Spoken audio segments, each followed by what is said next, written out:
This is Long Shots, VSiN's premier golf betting podcast. Here's Matt Brown, Wes Reynolds, and Kelly Bidlin. It is Long Shots 2026 edition, kicking things off here. Matt Brown, Wes Reynolds, Kelly Bidlin. We're back in the saddle, boys, a week later than usual. We going to be sitting here breaking down not only our picks for this particular tournament, which is a little bit interesting because, again, body of work is interesting. Some of these guys hadn't played in months. Some of these guys played fall swing, but we don't really know what they're focusing on here as we enter January. We'll talk a little bit of news out there in the industry as well. And of course, Wes Reynolds, if you're watching the video side of this, will be leaving shortly, heading over to Florida for his beloved Indiana Hoosiers as they make it to the national championship game. Wes, our last podcast of the last season was you rooting on your Hoosiers, and here we are. You get to watch them in the final game of the season.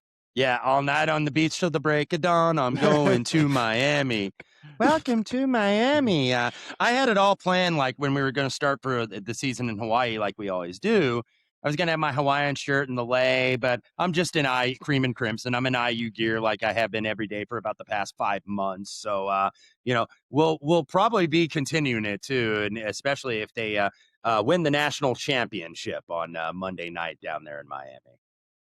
Kelly Bidlin, it is still football season, obviously, so a lot of attention there. You're a big NBA bettor, so there's a lot of NBA attention there as well. But I know you and I talked a little bit, just kind of like looking at the off season, different things as we were going to approach things a little bit differently as we headed into this golf season. And then all of a sudden, poof, here comes Brooks Koepka reapplying. We get the rules that were written for 4 guys. Only one of them is going to take them up on the offer in this, but Brooks Koepka will be back here in a couple of weeks. And that at least takes one guy out of some of the strategic stuff from a one and done perspective, from some of your different pools that you're playing out there, because you only got to use him a couple of times a year.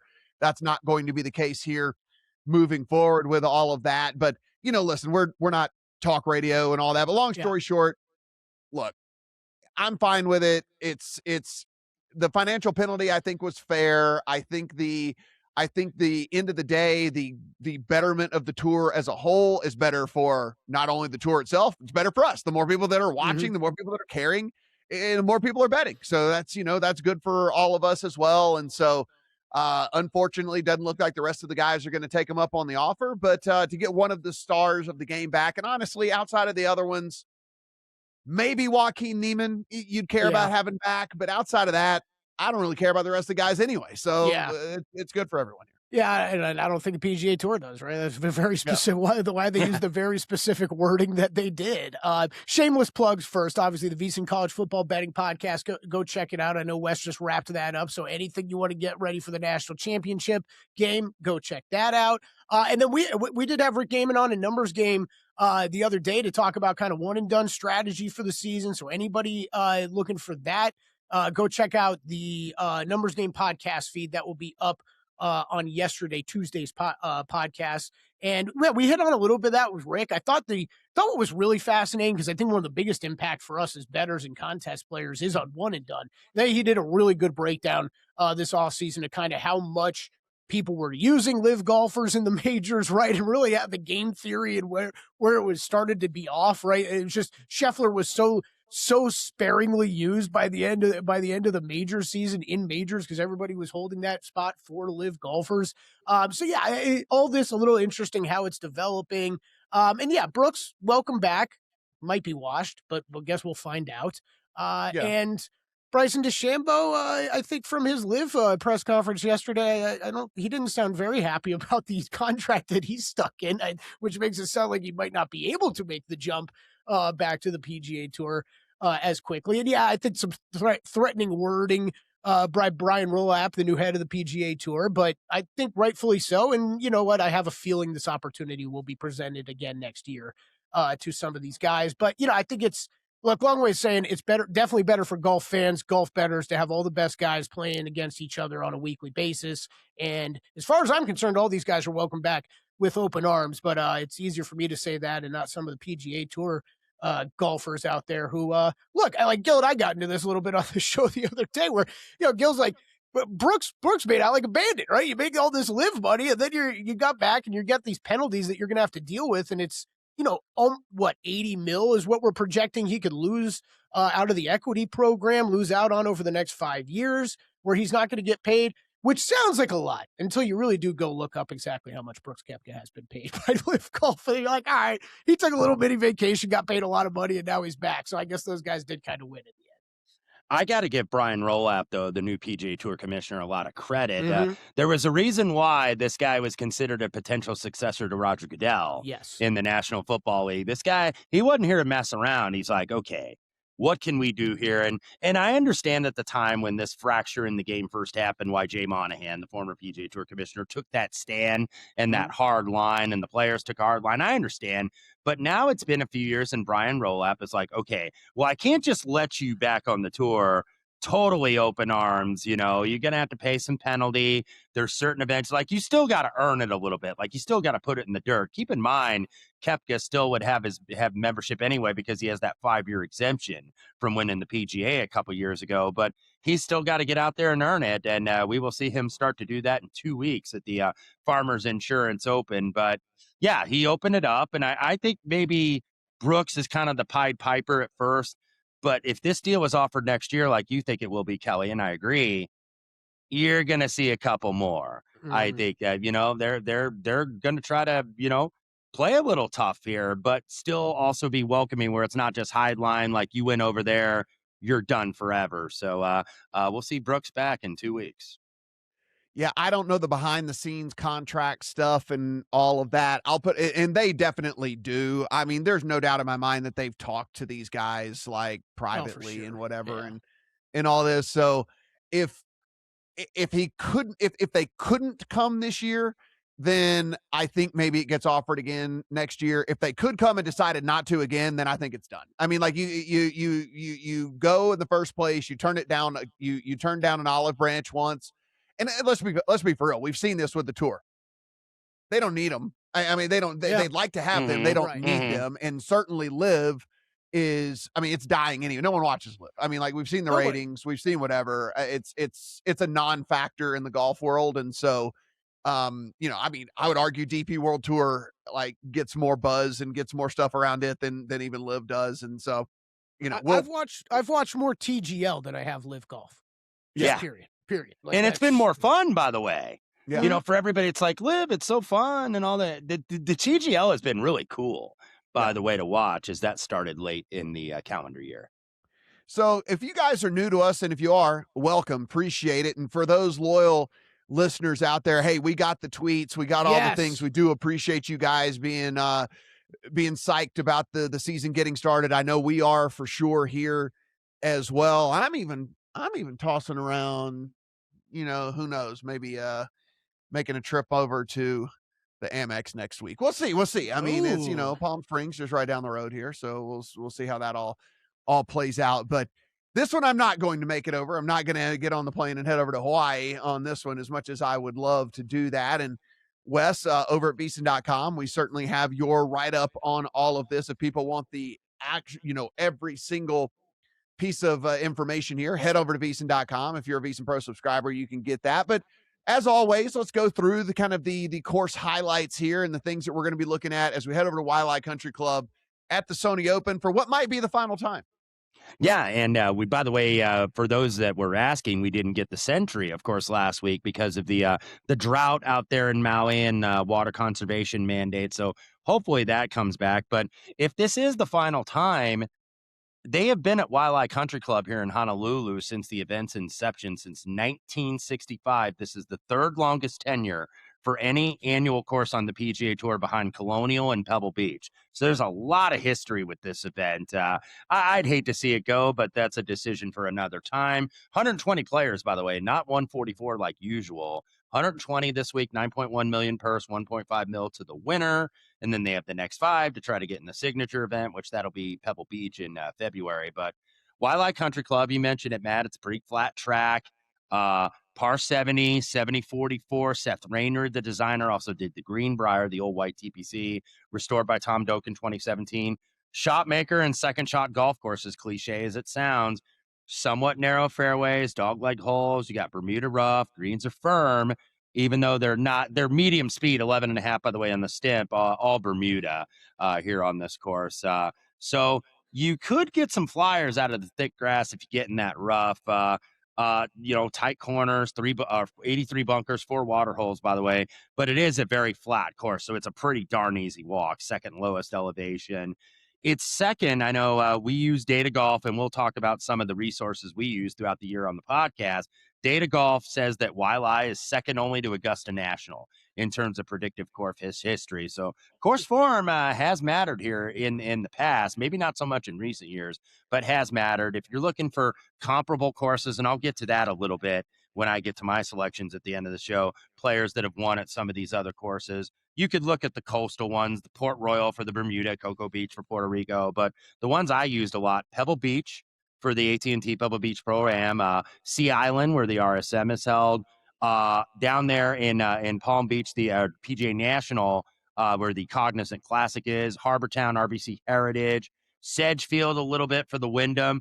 Players that have performed well at those events tend to perform well in Hawaii, and then obviously the weather forecast that I put in the article at VSiN.com said the winds were going to be kind of like low to mid teens, may get up to 20 some under or 20 over or 25. If it does, this scoring is going to get lower, because the last few years it's been about 17, 18 under par. And then when there's no wind, you get to the 22s and the 23s. This could get to where it did like 2020, where it was 11 under, maybe low teens under par, because it looks like this wind is going to be a little bit tougher than initially thought. Yeah, it is. I think two things from early on that stood out to me, Kelly, were it does look like the winds, at least on 2 of the 4 days, might be a little bit more than we expected. It seems like there might be an AM PM advantage, at least on Thursday, with the guys that go off early as opposed to the guys that go off late. And then just the word from some of the caddies and some of the players out there is to make this course a little bit more difficult. They have gone ahead and they have really grown this rough up a little bit, where this was kind of typically 2.5, 3 inches. Apparently it's like 3 inches coming on 4 inches out there right now, which is, listen, Wes talked about that Bermuda rough as it is anyway, but man, you get up to 3.5, 4 inches and it is a beast. And even though this course has seen some low scores in the past, it is a drastic difference between 2.5 inch rough and 3.5 inches, especially if it gets up to 4, which they're saying there's already spots on the course that are at 4. Yeah. And that is going to make it to where hitting it in and or around the fairway is even more crucial than we thought it was going to be. Yeah, absolutely. On the official card this week, it's listed at 3.5. So I think even them changing that this year usually tells you that that's the minimum you're going to be playing. And we'll talk about this often with other tournaments throughout the season, about just like you said, Matt, it's going to set it at 3.5, maybe 3.5 on a Wednesday, a lot of, sunshine, maybe some rain. It could be easily over 4 by the time we hit Sunday afternoon. So yeah, Wes, you went through it. I think really important. There is some course history here that applies. I would say that entering the season with, I want to go with, kind of course history is one of the things that I feel like I rely on. I don't want to say less than Matt, but less than Wes, I would say overall. But as we head into a season and you kind of wipe the slate clean with all these guys and what we're looking at stat wise and data wise, it is kind of nice that you get a tournament where there is some course history in play and you can lean on that a little bit more. So definitely something that I take into account more for this event. We've got a little bit better field than usual, right? Because we didn't have the Century before, so everybody kind of getting started out here in very much a positional track. Like you said, Matt, you want to keep it in the fairway anyways. Some of these dog legs designed to try to take away some of the power from the power drivers and distance that they're going to be able to carry. So you're going to see a lot of the same approach shots, kind of similar distances coming into the greens, and then it turns into a bit of a putting contest on some firmer, not super easy greens.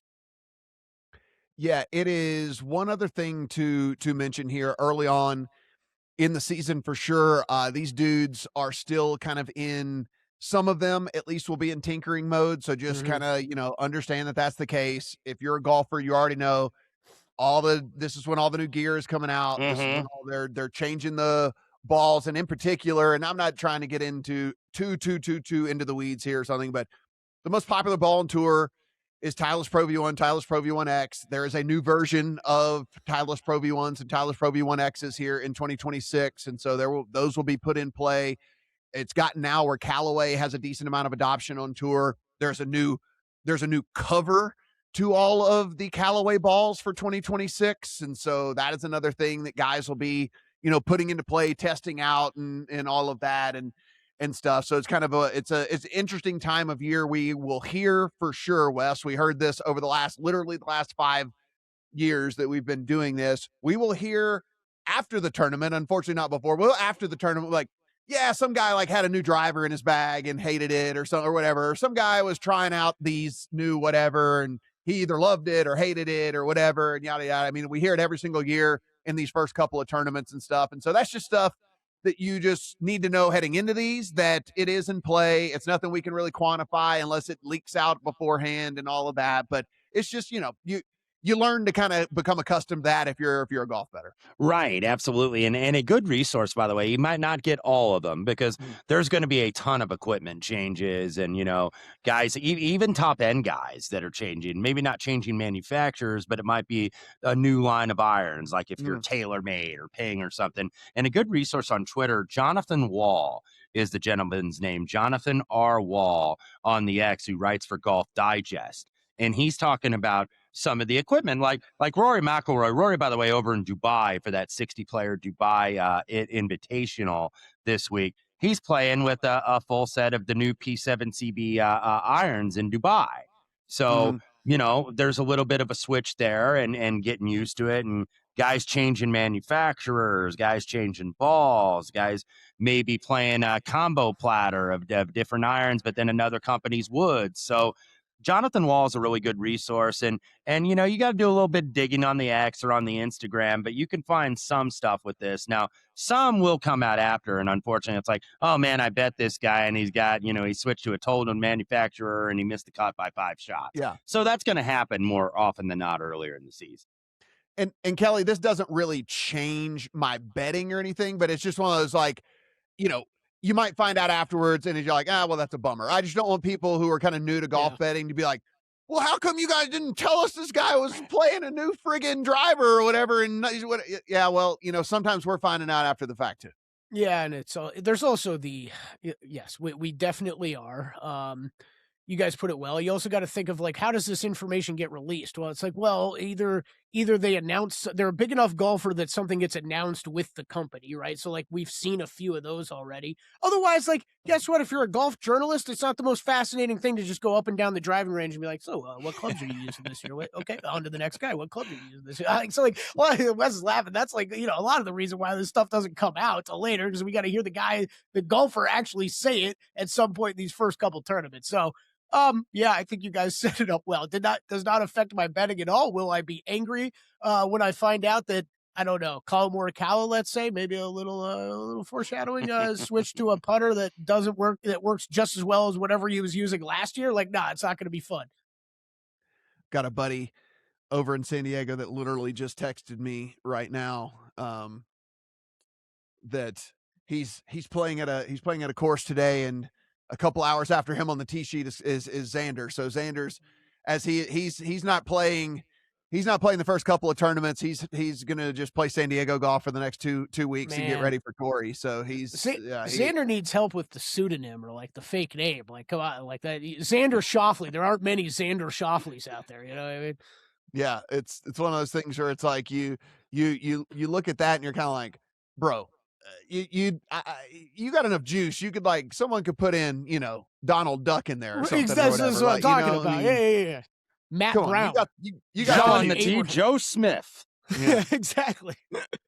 Okay, so Wes alluded to it a little bit earlier, and these are for the newbies out there and for the people that are with us. I know you guys have gotten into all of this. I've gotten stories certainly on Twitter and anecdotally in person as well. We do like to model these tournaments. It is a shout out we will give multiple different times throughout the course of the year. We use different people's stuff. We do not code ourselves. maybe as I learn AI a little bit better, I can figure out how to get AI to build me a model or something or whatever. But until that, I am using stuff over at Data Golf. I'm using stuff over at our friend Rick Gaiman's site, which is Rick Run Good. I'm using our friends over at BetSperts. They have a great model up as well. And then a little bit here and there, I'm tinkering, and I don't want to say yet because I don't know if I will use them moving forward. I'm going to try out a couple of other deals here over the next few weeks and see if I like them. And if so, then they will get the proper shout out as well. And then because they will get the full endorsement for me. But definitely those 3 sites I've used a ton, and I think that they have proven to me that the information is good. The stuff I've gotten from it is good, and we've had some pretty good results from all of those. Kelly, are you pretty much those now, or are you still using a different site, or how are you? I would say those 3 are exclusively what I'm using. So yeah, let me know what else you figure out, because I think Wes, all those do a great job though. Wes, are you anywhere else right now, or is it pretty much those? Pretty much the same. I still use a little Fantasy National, obviously. That's more for like some of the regular tournaments because it doesn't have a lot of the live stuff in there.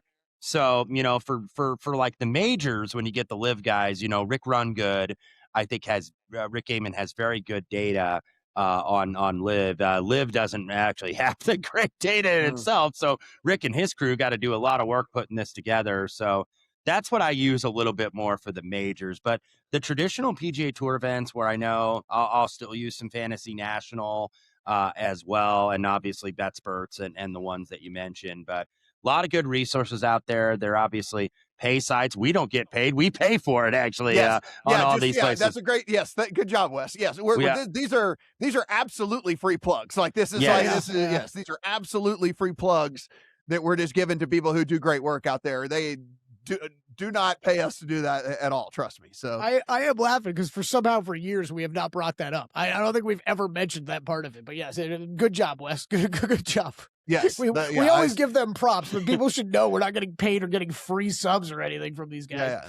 Yes, these are sites we just know and trust, and so we feel comfortable, letting you guys know that we know and trust them as you get into your research and all that. So we go in, we'll take these courses, we will look them up and down, we'll look at what we think we want to emphasize in these models. The way that they work is you go in and you have a ton of different choices that you can go in and decide what you want to put in, and you can weight them accordingly. And so while the skeleton is built by someone else, the actual thing is built by you. And so it's pretty cool how that works out. And if I think that I'm emphasizing X way more than Kelly is this week, and Wes likes this way more than I like this week, and all of that, it's interesting how we go about the process. And then that's why we come in here and tell you guys the results of what this stuff spits out. And as usual, not a slave to the model, but certainly points me in the direction of wanting to do additional research on guys and seeing if those guys fit the profile of where I want to put my hard-earned money each and every week here on the PGA Tour. So, Kelly, as we get going here, Wes mentioned as in his preview, this is a second shot golf course. So for sure, we're going to do approach. You're going to hear us mention approach, strokes gained approach, pretty much every single week, varying levels of importance, but obviously this week, super, super important with that. So I will think that as a given as we move forward here. But what other stuff did you plug in to the model to try to get the formula you were looking for this week? Yeah, I think also worth, I guess, since first tournament of the season, we're saying now, look, approach is going to matter every single week. One of, if not the most important singular stats that you're going to look at for professional golf. And guess what, though? Is that going to lead you to victories every week? No, it's usually the guy who has the outlier really good putting performance. So putting is where you're going to get the most variance. You often are going to look back on stats and, yes, see the guys that had the hottest putters of the week are usually near the top or at the very top of the leaderboard. And guess what? If you can project that every single week, better than we can, you're gonna make a lot of money betting golf. So good luck with that. And I'm glad that you brought that up too, Wes. I mean, like, we're gonna talk about putting here with this, but what we should say, I think this is a pretty good blanket statement with putting. There are definitely consistently bad putters that we know. Rico. There are definitely consistently good putters that we know. But like that's 5% and 5%, and then the 90% all falls somewhere in the middle where you run hot for a tournament and you win the tournament, and you run terrible for a tournament and you lose the tournament unless you're Scotty Scheffler because you're just so good everywhere else, and then you can get by with not being the best player. So it's kind of like we've got the 5% down here, we got the 5% up here, and then everybody else kind of falls somewhere in the middle. Yeah, exactly. With the putting. And look, we have seen, like, there were times where Hideki Matsuyama was a horrific putter, and he gained 7.3 strokes in his 2022 victory. So these are pretty relatively flat and straightforward greens. You can get hot putting. Like, we have seen, putters that are not necessarily the Denny McCarthy's of the world that are always up at the top of the standings, that have putted well here. Kevin Na, former winner here, who obviously won't be in the field. And then you'll get like your better putter. So you don't have, it's like, I always say you don't have to be a great putter. You just got to putt great sometimes here. Yeah. And that's what separates it. But, like you guys, I think approach is the absolute starting point. Yeah. Kelly, what else did you throw in this week? Yeah, so look, it's strokes gained off the tee. I'll start at the top. Strokes gained off the tee, I did factor in. It didn't weigh as heavily. There's a lot of distance that's usually involved in that stat. So I didn't weigh that as heavily, but still wanted to factor it in. And then kind of a mix of the accuracy off the tee stats, good drives, fairways, however you want to couch it. I think all those could be important this week. As you said, Matt, I think you do want to avoid this rough. Would not be shocked at all if this looks a lot more difficult out there in the rough this week than what we've seen in the years past. So that off the tee, strokes gained approach, and then I did build in proximity 150 to 200, looked at that range. Really, you're seeing about almost half your approach shots coming from around that range. This is really when you get kind of these positional golf courses where there's only so far you can take it off the tee or the dog legs involved. You're going to see a lot of guys hitting from around the same proximity ranges from the green. So 150 to 200 I used. Par 4 scoring, since we are on a par 70 course this week, I factored in as well. Birdie or better.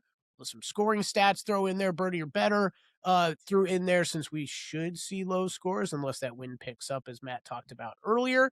And then strokes gained putting on Bermuda, and then did factor in course history. I think for people that maybe are using some of the same sites as we are. I don't know how you guys did this. This is maybe even a little bit different for me this year. I decided to start it I think it was middle of July last year is from where I'm pulling stats from. So middle of July 2025, I didn't go back. I didn't use a certain amount of rounds. I just wanted to see how guys basically, what were they looking like towards the end of last season? And then if you played golf in the fall, great.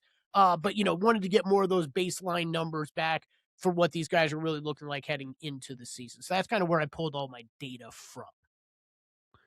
Wes, off the tee is going to be an interesting kind of topic this week. There is the people, and we've talked about this over the course of the last couple of years as well, where the driver is getting pulled more often at courses where typically we looked at it as a less than driver. We're getting a lot of people who feel more comfortable with the driver. I imagine this tournament in particular, we're going to see more people bagging a mini driver than we've ever seen in the history of golf, because they're becoming more popular, and it kind of gives these dudes a little bit more versatility to be able to hit a driver swing, but understanding that it's not going to go as far as a driver and all of that. And so I think we're going to see a ton of those. Where did you kind of fall off the tee this week on a course that we are emphasizing accuracy and all of that, but as always, distance is still better. If you're hitting a shorter iron in, it's always going to be better with all of that. How did you factor it in? Yeah, I still erred on the side of good drives gained or good drive percentage.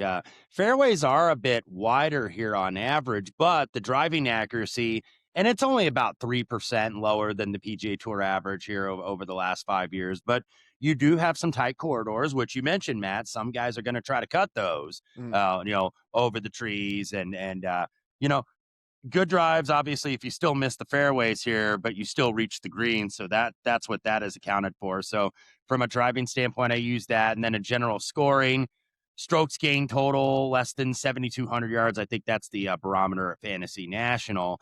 Waiala's just over 7,000 yards. This is one of the shorter courses on the tour. To Kelly's point, par 4 birdie or better. And these par 4s are like 350 to about 480 and everywhere in between in length. So 12 of the holes on the par 70s are 12 of the 18 holes are par 4s. And then we already mentioned approach, the proximity. I think you could break it down 125 to 150 for the wedges, 150 to 175, 175 to 200. It's about 2/3 of the approach shots. And I realize that's a wide range, but about 2/3 come into that. So you're not necessarily getting a lot of like 200 plus iron shots here or any of those like short, awkward, like 70 or 80 yard wedges. And then, we mentioned putting earlier.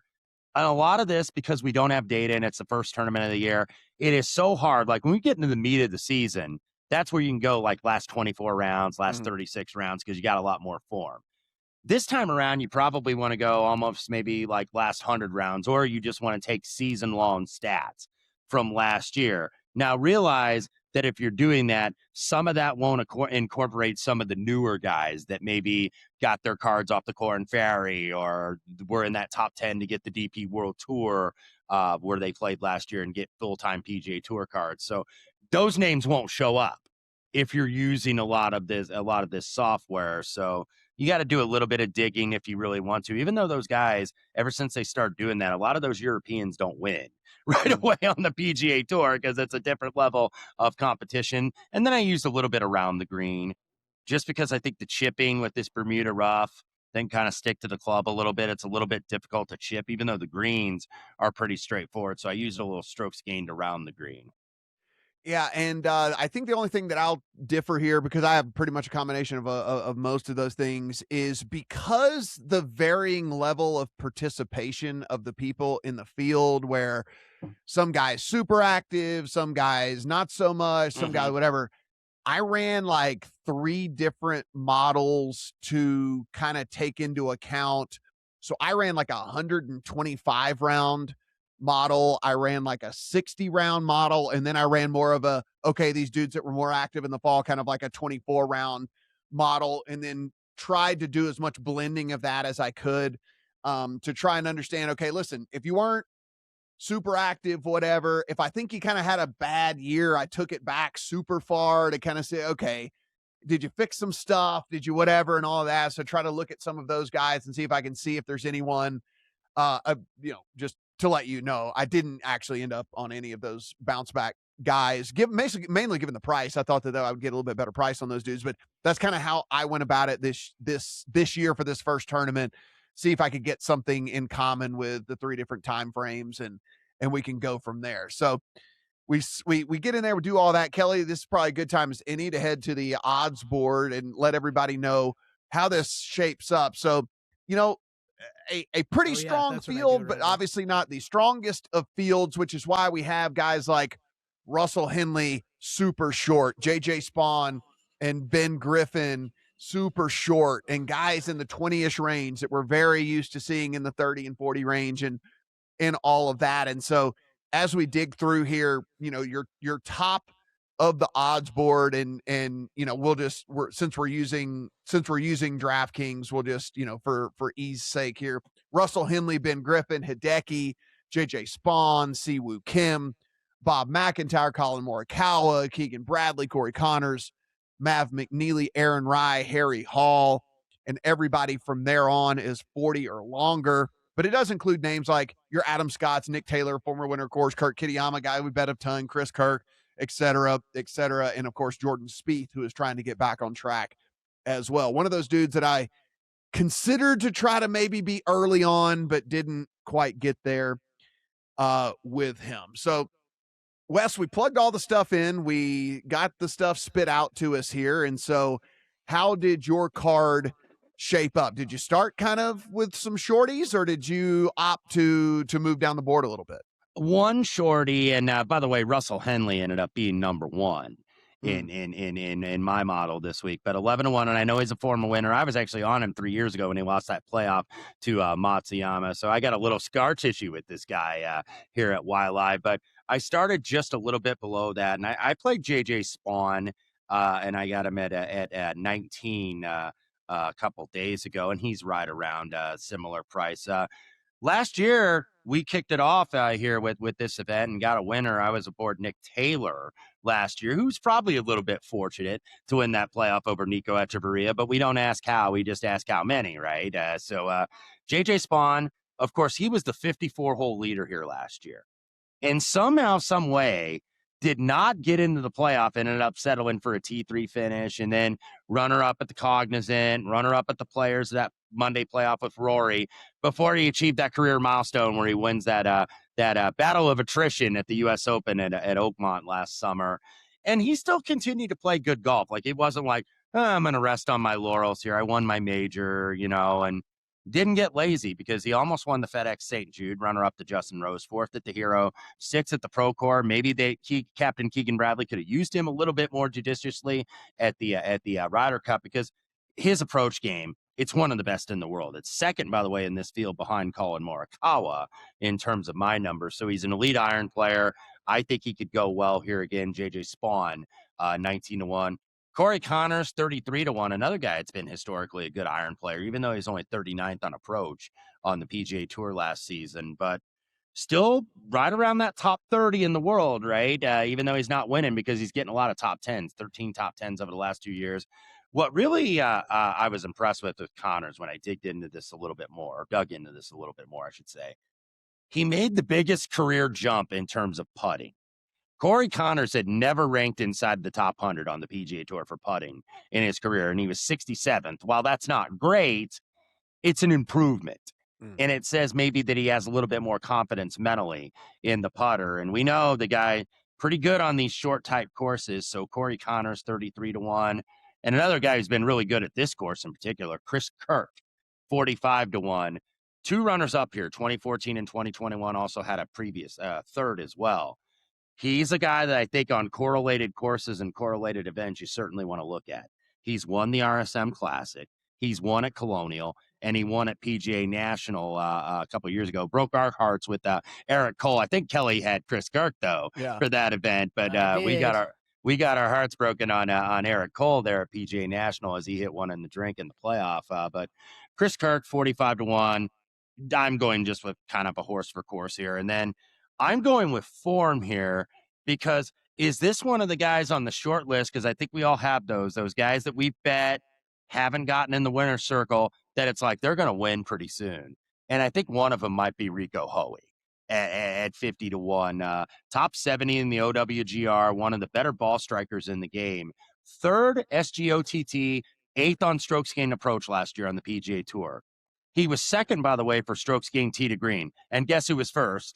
I'll give you 3 guesses. Scotty and the first Scheffler. 2 don't. Yeah, and the first 2 don't count. Scotty Scheffler, number 1. Rico Hoey, number 2 for strokes gained tee to green. So we'll see if Rico, the man from the Philippines, can make some putts this week. But he's certainly been playing good golf. Matt McCarty also played good golf to end 2025. Got that Battlefield promotion, remember, from the Korn Ferry in 2024, and then won the Black Desert in Utah on like his 2nd start as a PGA Tour member. Didn't win last year, but closed last season 3 top 8s in his last 5 starts. Think he can keep the momentum going here, even with the layoff. Daniel Berger, another guy who I think is getting closer to getting back to the winner's circle. Didn't do it last year after that injury kept him out for 18 months when he came back in 2024. But he's going to be, I think, very, very motivated to get back in that winner's circle and, say, hey, I'm back. I have arrived here. And he's won on similar courses. Won at Pebble Beach, won at Colonial. Pebble Beach, of course, coastal. Colonial, short par 70. So Daniel Berger, 66. And then he still might be 100. I only got him at 90, but Max McGreevy, this was kind of one I took a flyer on here. He missed the cut in all 3 of his appearances at this event, but 3-time winner in 2024, winless last year, but he did end with a 3rd and a 2nd. Was runner-up by 1 to Sami Välimäki, the man from Finland, at the RSM Classic. So went with McGreevy there at 90-1. And a lot of this, just to be advised for maybe new or even returning listeners, this is a little bit of a dart throw in week number 1 here. So, you kind of just hope if you have a portfolio of like 5 or 7 outrights, if you get 1 or 2 in contention, I think you're doing well. And then top placement markets like top 20s, top 30s, top 40s, I'll have those up later this afternoon at vsin.com/picks. I would advise, just because this is a bigger field and it's the first event, maybe you're a little bit more deliberate or a little bit more conservative on the placement markets. Maybe, Yep. You're not going as many top 5s or 10s this week necessarily. You want a little bit more, because there's a little bit more variance. So you want to be a little bit more room to move, shall we say. And 20s, 30s, 40s, I think might be the way to go this week. Yeah, I was going to say, Wes, I don't know if I will play any placement markets this week, and it might be one of a few different tournaments that I do that over the course of the year. You'll hear us preach to you to play head-to-heads in placement markets and it's how you keep your bankrolls healthy and all of that. But the deal is we're really kind of going with incomplete data and hunches here on all of this. Like, certainly we feel like certain guys are headed in the right direction. We feel like certain guys have the skill sets to succeed here, but until you see it with your own eyes, you don't really know. And so I'm not saying don't do it. I would just say, as Wes, I would approach it at least a little bit cautiously. I'm certainly not going to invest. If I end up doing it at some point tonight, it'll certainly be a fraction of what I normally do until I see these guys go out there and actually do it. Yeah, I think it becomes fairly similar to how I bet the fall as well, right? But it got to let time for the databases to build up, right? We got to get some stats logged to get it into the database, and the whole three of us rely on that stuff so much. So it's for me this week, it's 4 outrights. I'll probably cover a little bit of that, but top 5 money just in case, so we don't get burned with a third place finish or something. But that's all I'm looking at this week too. Frankly, the matchups market I didn't even really look at much yet. Doubt I'm going to find anything that I really love there. Just early in this, it's hard enough to handicap one guy. You got to figure out what 2 guys are doing. I think that's difficult. And yeah, we are, like you said, we're going to preach 2 months from now, top 20s and matchup markets. And that's where you need to live, put your money, your bigger money in, and not so much in the outrights. But yeah, for these first few tournaments, it will be very light for me in those. So yeah, I'll give you the guys that I bet. Wes and I match on one. I'll start with him. I don't really know that I was planning on playing him, but Chris Kirk is the one that we do match on 45-1. I was betting a lot of Chris Kirk towards the end of last season. So hopefully some of that stuff carries over. He really did finish the season pretty strong, was gaining everywhere from the U.S. Open on, gained with the putter in 8 of his last 9 events. So, hoping somehow the putter travels with him from the end of 2025 to the beginning of 2026, but not something we should count on. Like Wes said, a lot of great course history here. He's played here a ton, so really knows this course about as well as anybody that will be out there. And a guy who's good on approach. And again, if a putter can show up, I think we'll be live this week. That's the one that we share. Otherwise, I got 3 different ones. I started a little shorter. I mentioned him earlier. I started with Morikawa. I think a lot of fair criticism for Morikawa last year, but you really start digging into what his ball striking numbers were. They were still damn good. Wes said it was still number 1 on approach for you, right, Wes? Is that what you said? Mm-hmm. Yeah, I mean, he's still, his approach numbers, the off the tee accuracy, what you're really looking for here, he's still one of the best around, even though he wants to downplay kind of how, how good his season was last year. It was a lot of the putter, and hopefully with this time off that he's had, I'm hoping that he has worked on that, found something that works a little bit better than what he finished up the season with. But I thought this was a good buy low spot for him when it came to the top of the board. I wasn't really expecting him to be that much longer than some of those guys ahead of him. So MGM had 22-1. I know it's a lot of 20-1s. I think anything that starts with a 2 with Collin Morikawa is a good number this week. He hasn't played this course a ton. Times he has finished well. Last time was in 2021. He was a T7 and T21 the year before that. So I started with Morikawa, and then another guy that I've bet a lot of that I didn't really plan on betting this week either, Siwoo Kim, especially at the number. I was not really going to go to Siwoo at 20-22-1-ish. You're going to find him out there. This is a guy, though, picked up his play and played some damn good golf in the fall, and then even kind of into the winter. He had a third place finish at the Australian Open, which was just a month ago. So he's actually a guy that's been playing a lot of golf into the late fall, early winter period. T4 at the RSM before that. He had a T20 at the Bay Current Classic. All over the world he's been. T5 at the BMW PGA Championship. How much of that, it's not super recent form, obviously, as we will talk about weeks from now of, what this guy did last 4 tournaments or anything like that. I think you want to be a little careful with that, but we know his game sets up well here. He's won here 2 years ago in 2023. And he's a great fit for the course, right? You're looking for someone who's accurate off Yeah. tee, don't require a lot of distance. If that putter can catch fire, I think he's live. So I did bet Former Yep. winner here. Sorry to interrupt. Former winner here, by the way, in 2023. He actually led the field in approach that year. So Siwoo makes a lot of sense on these type of layouts. Yeah, so Morikawa, Siwoo Kim, Chris Kirk, and then I ended it with Nico Echeverria, 46-1. Finished second here. You brought it up earlier, Wes. Lost last year here. T12 in 2023, so it's really played this course well past couple years. Really, really strong putter, especially on Bermuda. Strong approach numbers, kind of in that 150 to 175 range. So I think he sets up well for this week as well. So those four for me, and that's the entire card so far. Unless one of these guys talks me into somebody else. But Colin Morikawa, Siwoo Kim, Chris Kirk, and Nico Echeverria for me. Yeah, that is I think we'll end up, on multiple occasions, even though we don't share our models beforehand. We don't want to like bias each other whenever we come in here. Certainly we will share guys over the course of the season and stuff like that. So, don't look at it as like we're sitting here like, oh, you guys are just saying the same guy. Like we don't do this beforehand because we want to make sure that we're handicapping this kind of as much as we can independently, and then collectively bring your thoughts together. Yes, and counting it right. and talking it all out. I will say though, Matt, I did as Wes was going through his bets, because he had to have been a top 5 most bet guy on this podcast last year. I have officially started the Rico Hoey bet counter for 2026. So I've got Wes Reynolds already slipped. Should I add Matt Brown, his biggest fan? I was going to say, there we go. But we'll get there in just a second. This is probably about as good a time as any since we're talking about bets. Guys, if you are new to this, or if you're just trying to look to change up your strategy a little bit, one of the things that I started doing last year that I really do believe helps out, because what we get a million times is hedging questions, and it's like hedge. And if you live in a circa jurisdiction, there are yes/no prices, and like that's obviously a clean hedge that you can do, but we know Circa is not available to most of you out there. And so what is available is cash out. And so if you have a cash out book that is available, say you're going to bet $50 on golfer X to win the tournament, you can make $5-10 bets.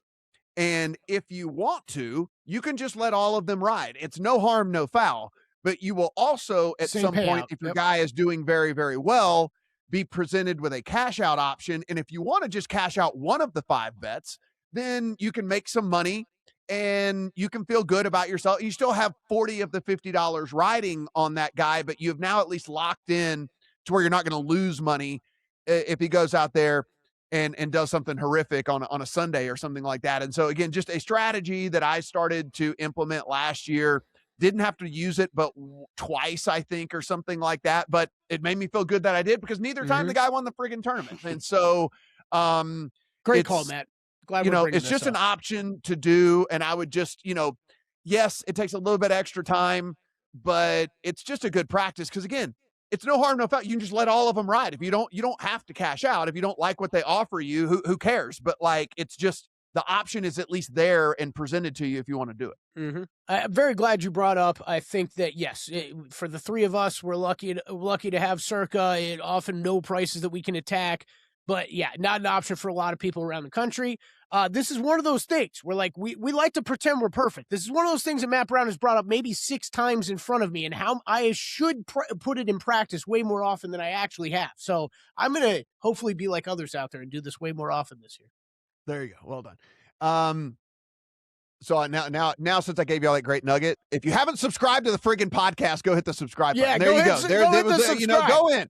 Yeah, go in. Subscribe to the damn thing, and then whenever we post it, retweet it to your friends and all that, and send it to all of them, and keep us employed. So, breaking news: this works for futures bets in golf. It works for any type of futures bet too. Yes, you want to go put an MVP bet in the NBA or whatever, you could do the same tactic for all the hedging questions we get. Please go in and please go in. It takes 2 seconds to hit that subscribe button. It takes even less time to hit the little 5-star button if you want to hit that as well. That helps us more people to find this as well. All right, so I'm going to share some stuff. I'm going to share a couple, so I'll go ahead so I don't have to add a ton. I share Corey Connors and Rico Hoey with Wes. That is the shortest that I started, though, was Corey Connors at 33-1. Everybody knows the whole Corey Connors profile here. Team no putt, but these are easy greens. So, look, he's gained off the tee, despite the fact being a short hitter or shorter hitter comparatively to the guys on tour. He's gained off the tour in 17 of his last 20 starts. He's gained on approach in 16 of his last 20 starts. And when he does gain, he tends to gain big on approach. His irons can get like lightning hot. And we're talking like gaining 2.5 or more strokes in 10 of those 16 in which he gained strokes. And so, again, putter, always an issue, but these are easy greens. And so if you leave yourself with a bunch of 5 and 6 footers because your irons are scorching hot, then you don't have to be a great putter. So Corey Connors there. And then Rico, same deal. I mean, look, it's just, I'm going to keep betting him until I lose my entire bankroll. I guess it's just going to like, until I look down and there's zeros left, I'm just going to continue to bet Rico. He profiles so well for every single one of these type of courses and stuff. Huge ball striking numbers, incredible ball strike, especially across that window that Wes was talking about of the 125 to 175, where the vast majority of these approach shots are going to come from. It's just, again, I think he's going to get there a couple of times before it's all said and done, but hopefully that will be on him. So between those two is a 40-1 shot. And he is probably one of the, if not the best putters in the world. And I bet Harry Hall at 40-1 here on this one. So if you go in and you look, it's pretty decent form for Harry Hall as well. I happen to, this is not name dropping, not whatever, but I happen to play out of a place that he practices a ton and know that he put an incredible amount of emphasis on his off the tee game in the off season, because if you go and you look at his profile, you'll see that's where it really lacks. Right. And so I know that there was a ton of effort put in with all of that. The guy putts it a ton. He's great around the greens as well. I'm okay with the iron profile on the approach because he has spike weeks. And like we said, if you're going to win these tournaments, I'm okay that you're down some weeks, but you're up 2 and 3 strokes other weeks. And so I'm okay with that when we're betting outrights. Less so when I'm betting placement market stuff. But again, we'll get into like deeper strategy with all that later when we certainly get into that market. I want someone who's a little bit more consistent when it comes to that. But from an outright perspective, give me spike weeks all day long. I'm fine with that. And let's hope he figured something out off the tee. Because, I mean, you're looking at a dude who this tells you about his game, right? T9 at the Travelers loses a stroke off the tee. T15 at the Wyndham loses 1.8 off the tee. T22 at the St. Jude loses 1.8 off the tee. T17 at the Tour Championship loses 1.8 off the tee. Like, he is able to overcome being so bad off the tee with all the other parts of his game. And if he can fix that, I think this guy's going to visit the winner's circle a couple times here. So I did go Harry Hall, and specifically, if he can dial that in and hit these greens, he is just a ridiculously awesome putter. Christopher Wrighton is a guy that I landed on here. He modeled out super well for me. I know Wes is probably way more familiar with him than I am, so I had to dig in on Christopher Wrighton as he plays the vast majority of his golf overseas. And so I was not, as Shaq said, I was not familiar with his game, but I had to go in and look at it a little bit more. But dude won on the DP Tour twice last season. He actually followed one of those wins with a T2 the very next week and then a T4 3 weeks after that. If you look starting in August of 2025, and Kelly's putting up the profile right now, damn, there's a T3, a T6, 2 T5s. One of the wins is in there. So, like, since August, which, again, not that far long ago, been playing very, very well. Gained off the tee in 14 straight tournaments. Gained putting in 10 of the last 11. The around the green game is spotty, but hey, we're hoping that you're not around the green here. We're hoping that you're on the green here. So I'm not too incredibly worried about that. And same deal we talked about with Harry Hall. He has spike weeks on approach, which I like from an outright perspective. And so I really really dug in. I was wondering why he modeled so well, and I saw once I dug in a little bit further west.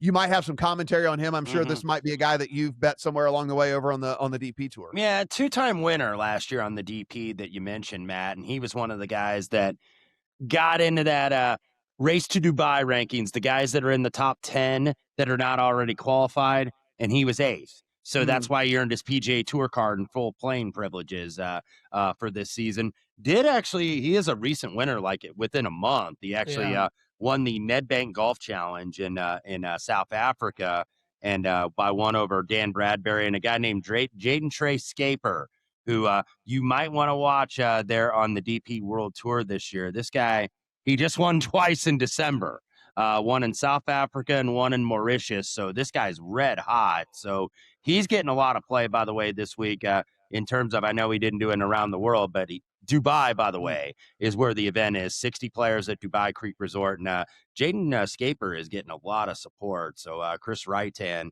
able to beat him. Wrightan's got a lot of talent, 27-year-old Norwegian. So we'll see how these guys, because sometimes it's an adjustment to go to the tour. Some guys take to it and some guys struggle a little bit, but certainly earned his way on. Kelly, you can go ahead if you want to do if you're doing the ticker, you can go ahead and mark a Mac Meisner. So there we go. You can go ahead and mark him as well. I mean, this is just, I could sit there and flip the bird to my models if I want to and like give it the middle finger. But like I said, I did 125 rounds. I did 60 rounds. I did 20 rounds. He's inside the top 10 every one of them. It's like the dude's games is exactly kind of what we're looking for here with all of this. He hits those little proximity buckets incredibly well as well. T21 here last year, so he does have an experience, and it did almost got a top 20 here with all of that. But again, the profile and certainly the recent profile for him really plays here, and it's just, again, a dude that I'm sure I'm going to waste a bunch of money on again, but you can just basically green across the board over the whole fall swing and whatever. So we'll just go ahead and piss away some Max Meisner money here at 75-1. And then my bomb. That's what we do, baby. Y'all are all going to chuckle, and you should, because I don't think he has a real chance here, but it's like if he was ever going to win or get like at least in the mix, and like I said, I can take advantage of one of those little cash out slivers that I have on him or something. Zach Blair at 125-1 was kept popping up in like the top 25 and top 20 of the different versions. I'm like, what in the hell is going on here? And you go and you look, and it's just like short courses, heavy iron play, all of that. Like, dude, it's just kind of where he makes his hay. And so again, we're talking a 5'6", 160-pound, late 30s dude. So I don't expect a ton here out of him, but his game fits the profile. And again, he modeled just way better.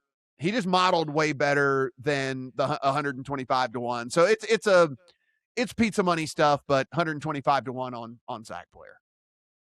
All right. I like it. We got the Mac Meisner and the Rico Hoey counter going. Let's go. Yeah, I mean, the Meisner count is going to get absurd this year, I'm sure, because yet another model darling that, we always just come on and go, well, he was there for 3 rounds, and then, well, he was there for 2 rounds. And man, I got a guy who's got this right-hand fellow. He's at 35-1 in his book. What? Yeah. That is how much he's been bet there, apparently. Well, I did not bet with your guy, so I have 66-1. I know. There are better numbers out there. I was shocked when I first pulled it up, like 35. What am I looking at? Interesting. Christoph. Yeah, all right. Yeah. Again, guys, appreciate you being back here for the golf season. Head over to VSiN.com right now. If you're not a pro subscriber, we're doing the thing again where if you want to give it a 30-day look, it's like $9.99 to start. So you can go in and kind of see what we do over there. Probably not a bad time considering that 30 days will take you through the Super Bowl. So you'll get some golf tournaments. You also get the Super Bowl as well for $10. So go ahead and take advantage of that's going on over there. And like we said, if you don't mind, we'll only beg for this at the beginning of the season. We'll just move on after that. But we really want to get some following, some more following to this podcast. If you could subscribe, if you want to rate it, that'd be great. If you want to review it, even better, because all the places love that as well. And so that would help us out a ton too. And follow us on the socials. We'll be posting this stuff, and any additional thoughts we always have, we'll give that over there as well.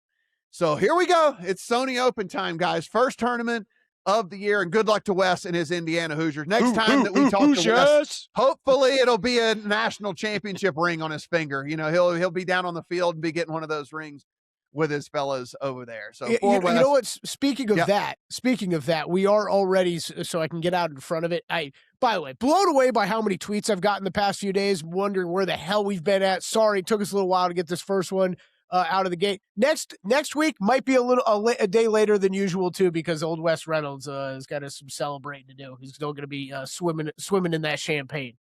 Yeah. Well, you're right. If we're Wednesday next week, it is what it is. I'm gonna be hanging out with Pitbull and Uncle Luke and all the Michael Irvin and all the not Miami if your ass legends. wins. I don't think if you win. Yeah, maybe they'll be humble in defeat. That the you and the humble certainly match over the years. Right? Oh yeah, definitely. I can see Michael Irvin taking it real well. Me too. Yeah, I'm sure he'll take it like a champ. Yeah, I can see him taking it really, really well. Oh man. All right, guys, the bets are out there. Head over to VSiN.com/picks if you want to take a look at them over there as well. For Wes, for Kelly, I am Matt. Good luck on all your Sony picks. Nailed it. Freaking nailed it. There you go. Good transition, buddy. No editing in post. Kelly's in mid-season form, baby. Except Rico for the odds. Oh, boy.